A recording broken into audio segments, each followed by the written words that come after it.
আসন্ন জাতীয় সংসদ নির্বাচনের মনোনয়নপত্র বাছাইয়ে রিটার্নিং কর্মকর্তাদের দেওয়া সিদ্ধান্তের বিরুদ্ধে গত ৩ দিনে মোট ২৯৫ জন আপিল করেছে বলে জানিয়েছে নির্বাচন কমিশন ইসি। ৭ জানুয়ারি সন্ধ্যায় এই তথ্য জানিয়েছে নির্বাচন কমিশন। ইসি সূত্র জানিয়েছে ৭ জানুয়ারি দিনভর ১৩১টি আবেদন এসেছে। এর আগে দ্বিতীয় দিনে ১২২টি ও প্রথম দিন ৪২টি আবেদন জমা পড়েছে। এবার ৭২৩ জনের মনোনয়নপত্র বাতিল করেছিলেন রিটার্নিং কর্মকর্তারা।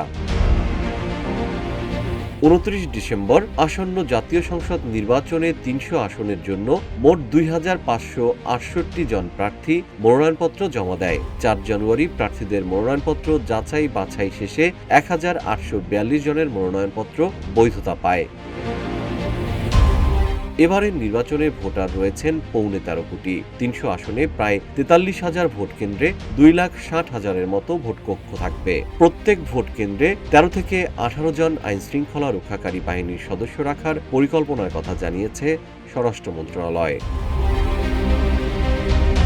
জিএম শিহাব, রূপালী বাংলাদেশ।